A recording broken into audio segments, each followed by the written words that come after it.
Salam Bapak Ibu Saudara sekalian, selamat sore. Kembali kita akan merenungkan firman Tuhan di dalam ibadah online Menara Doa Keluarga. Tetapi sebelumnya kita akan berdoa terlebih dahulu. Tuhan Allah Roh Kudus, kami mohon penyertaan-Mu, dan biarlah kekuatan hikmat dan pengertian menguasai melingkupi setiap kami, sehingga kami mampu memahami firman-Mu dan kami kerjakan dengan ketaatan kehidupan kami berbuah. Demi nama Tuhan Yesus kami sudah berdoa, haleluya, amin. Bapak Ibu Saudara sekalian, saya akan mengulang mengenai makna Paskah yang sesungguhnya bagi kehidupan orang percaya. Mari buka Galatia pasal 2. Galatia pasal 2 ayat yang keempat. Memang ada desakan dari saudara-saudara palsu yang menyusup masuk, yaitu mereka yang menyelundup ke dalam untuk menghadang kebebasan kita yang kita miliki di dalam Kristus Yesus, supaya dengan jalan itu mereka dapat memperhambakan kita. Paulus menjelaskan, Bapak Ibu Saudara sekalian, bahwa kehidupan orang percaya itu adalah kehidupan yang mengalami kebebasan. Tentunya kebebasan di sini bukan berarti kita semau kita bisa melakukan segala sesuatu sesuai dengan kehendak dan keinginan kita sendiri. Bukan seperti itu, Bapak Ibu Saudara. Tetapi kebebasan di sini dalam bahasa Yunani itu adalah eleuteria. Setidaknya memiliki 3 arti. Arti yang pertama adalah kita dilahirkan kembali menjadi manusia merdeka atas perbudakan hukum Taurat. Yang kedua adalah eleuteria, kita dilahirkan kembali menjadi manusia yang merdeka atas perbudakan kewajiban-kewajiban. Dan yang terakhir, arti eleuteria adalah kita dilahirkan kembali atas perbudakan keinginan-keinginan kedagingan kita. Luar biasa Bapak Ibu Saudara, kalau kita mengerti 3 hal ini, kita bisa memaknai Paskah dengan benar. Mari saya ajak kita membuka di dalam Roma pasal 3 ayat yang ke-20. Bagaimana kita dimerdekakan dari perbudakan hukum Taurat. Roma pasal 3 ayat 20, sebab tidak seorang pun yang dapat dibenarkan di hadapan Allah oleh karena melakukan hukum Taurat. Karena justru oleh hukum Taurat orang mengenal dosa. Tidak ada seorang pun yang dibenarkan di hadapan Allah oleh karena melakukan hukum Taurat. Itu artinya tidak ada seorang pun yang bisa memenuhi standar hukum Taurat. Kita tahu konsekuensinya Bapak Ibu Saudara. Firman Tuhan berkata, barang siapa melanggar hukum Taurat ia akan mati. Dan tidak ada seorang pun yang benar di hadapan Allah. Apa ada yang salah di dalam hukum Taurat? Tidak ada yang salah Bapak Ibu Saudara sekalian. Justru melalui hukum Taurat kita bisa mengenal dosa. Kita bisa mengerti artinya keinginan-keinginan. Jangan membunuh, jangan berzina, jangan mengucapkan saksi dusta, dan seterusnya. Kita bisa mengenal itu. Tetapi sayangnya tidak ada seorang pun yang dibenarkan di hadapan Allah oleh melakukan hukum Taurat. Mereka semua tidak bisa memenuhi standar hukum Taurat. Itu sebabnya Tuhan Yesus hadir di bumi ini untuk menebus hidup kita, memerdekakan hidup kita dari perbudakan hukum Taurat. Tuhan Yesus mati, bangkit, dan hidup bagi kita Bapak Ibu Saudara. Itu kabar yang luar biasa. Seharusnya kita mendapatkan hukuman. Kita sudah berdosa karena tidak ada orang yang dibenarkan di hadapan Allah. Tetapi karena Kristus Yesus, Dia sudah mati dan bangkit. Dia hidup bagi kita. Dia menebus hidup kita. Dia memerdekakan kita dari perbudakan hukum Taurat. Lihat Roma pasal 6 ayat yang ke-13. Dan janganlah kamu menyerahkan anggota-anggota tubuhmu kepada dosa untuk dipakai sebagai senjata kelaliman, tetapi serahkanlah dirimu kepada Allah sebagai orang-orang yang dahulu mati, tetapi sekarang hidup. Dan serahkanlah anggota-anggota tubuhmu kepada Allah untuk menjadi senjata-senjata kebenaran. Serahkanlah dirimu kepada Allah sebagai orang-orang yang dahulu mati. Serahkanlah hidup kita Bapak Ibu Saudara yang dahulu kita mati, yang seharusnya kita mati karena hukum Taurat, karena tidak bisa memenuhi standar hukum Taurat.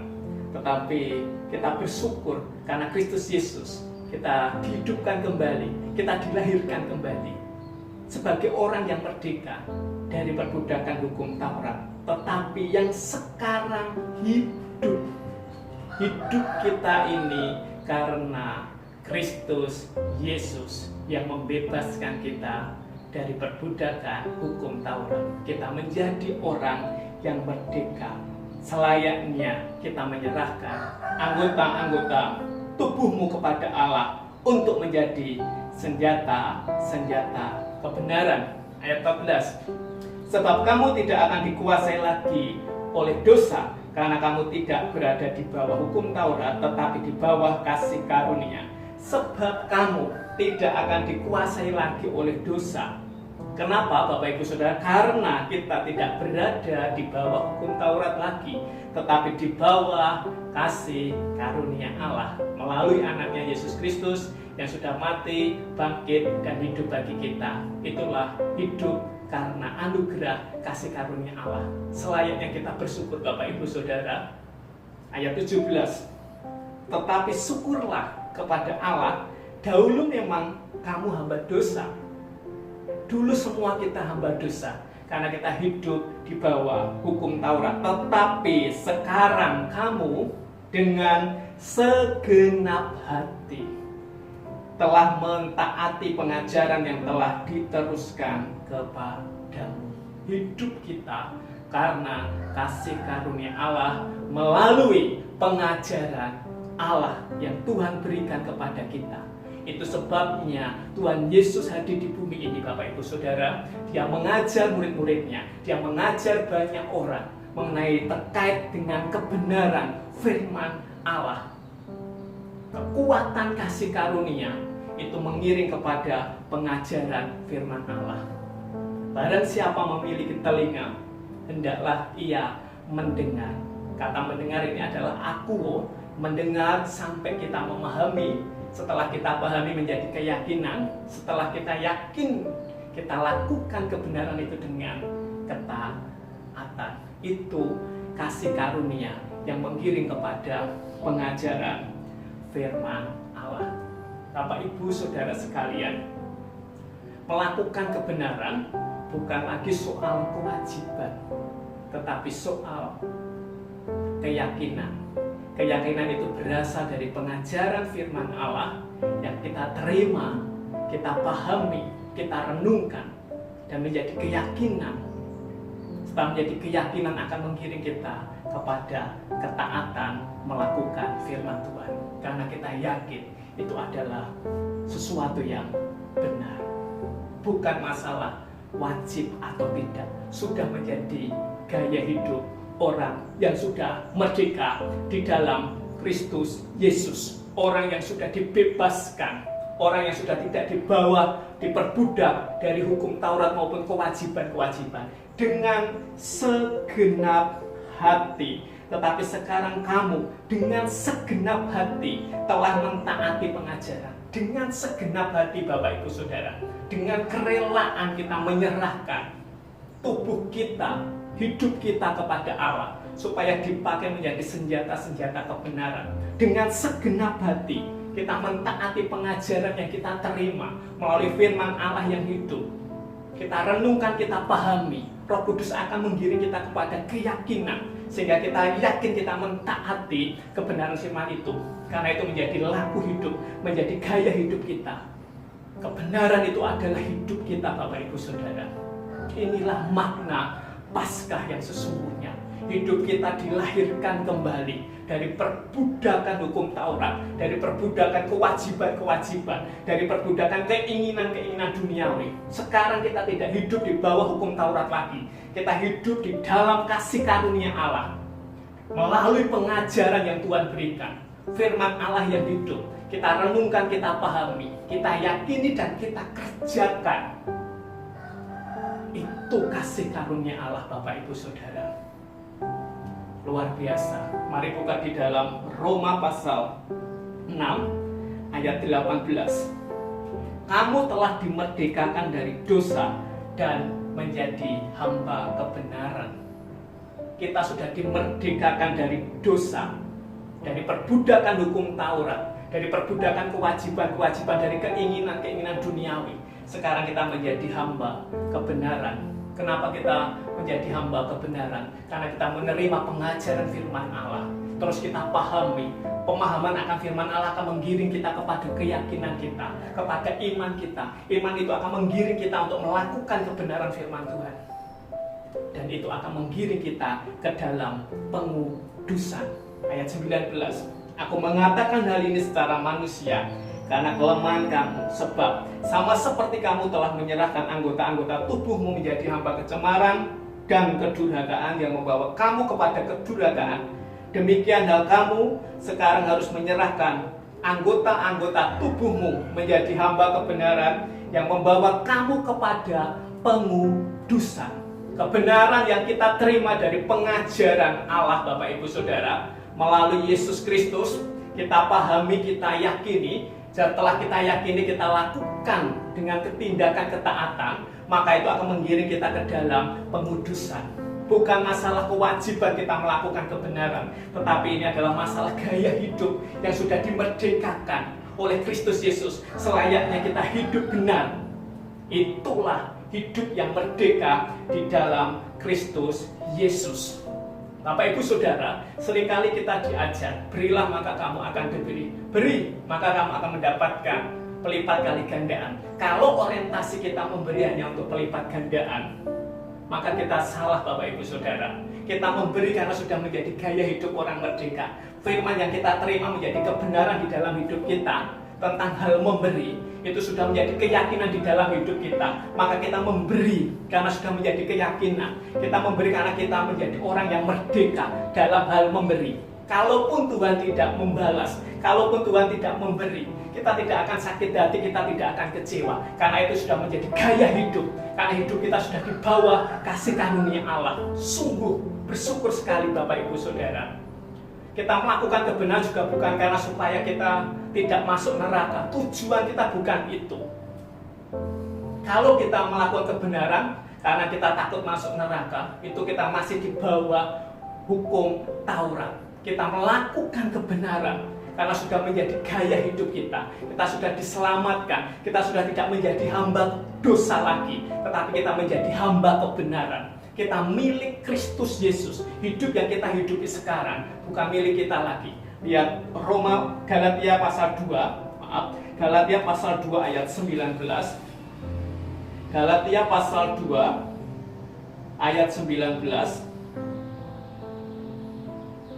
Sebab aku telah mati oleh hukum Taurat, untuk hukum Taurat, supaya aku hidup untuk Allah. Aku telah disalibkan dengan Kristus. Aku telah mati oleh hukum Taurat, supaya aku hidup untuk Allah. Hidupku yang kuhidupi sekarang untuk Allah. Aku sudah mati oleh hukum Taurat dan untuk hukum Taurat. Kristus sudah menebus hidupku. Aku telah disalibkan dengan Kristus. 20, luar biasa. Namun aku hidup, tetapi bukan lagi aku sendiri yang hidup, melainkan Kristus yang hidup di dalam aku. Bukan aku sendiri lagi yang hidup, karena hidupku sudah ditebus Kristus. Sekarang aku menjadi hamba Kristus. Aku menjadi hamba kebenaran. Aku tidak lagi menjadi hamba dosa. Hidupku yang kuhidupi sekarang bukan lagi aku sendiri, tetapi Kristus yang hidup di dalam aku.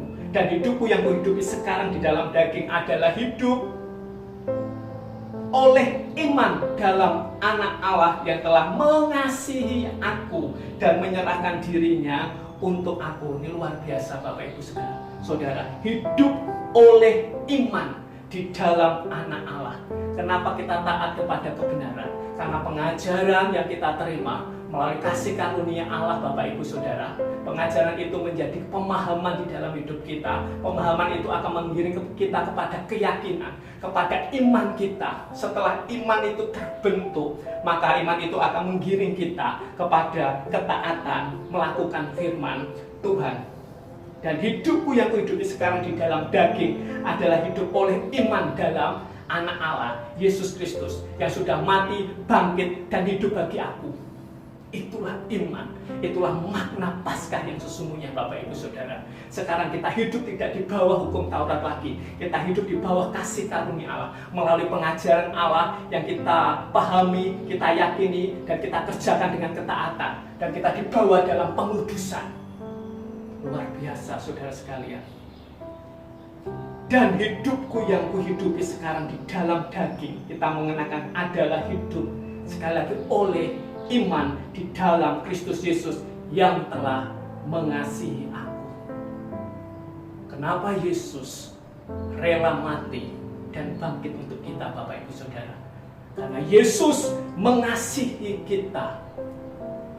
Yesus rela mati karena mengasihi kita. Selayaknya hidup karena kasih karunia ini, kita harus mengasihi Allah. Kita lakukan kebenaran bukan karena kewajiban-kewajiban, karena kita mengasihi Tuhan Allah yang hidup, yang sudah memberikan hidupnya kepada kita. Kita kerjakan kebenaran karena pengajaran Allah yang kita pahami melalui Yesus Kristus. Kita yakini, kita kerjakan, kita lakukan atas dasar aku mengasihi Engkau Tuhan. Bukan karena kewajiban atau tidak, tapi karena aku mengasihi Engkau. Engkau sudah mengasihi aku. Engkau sudah memberikan hidupmu kepada aku. Engkau sudah memerdekakan hidupku Tuhan. Yang seharusnya aku berdosa, aku mendapatkan hukuman. Engkau ganti semuanya itu supaya aku mengalami hidup. Dan Paulus berkata, hidup yang kuhidupi sekarang bukan aku lagi sendiri yang hidup, melainkan Kristus yang hidup di dalam aku, yang telah mengasihi aku. Mari Bapak Ibu Saudara sekalian, jangan mau diperhamba oleh dosa, oleh keinginan-keinginan duniawi ini, oleh kewajiban-kewajiban, oleh hukum Taurat. Mari hidup dalam kasih karunia Allah, hidup dalam pengajaran Allah yang kita terima, kita pahami, kita yakini menjadi iman, dan kita kerjakan dengan ketaatan. Maka kita akan mengalami pengudusan di dalam Kristus Yesus. Jadilah orang yang merdeka di dalam Kristus Yesus. Mari maknai Paskah dengan benar. Jangan sia-siakan kematian dan kebangkitan Tuhan Yesus. Mari kerjakan kebenaran, menjadi orang yang merdeka, mentaati kebenaran, karena menjadi gaya hidup kita sebagai orang merdeka. Tuhan Yesus memberkati.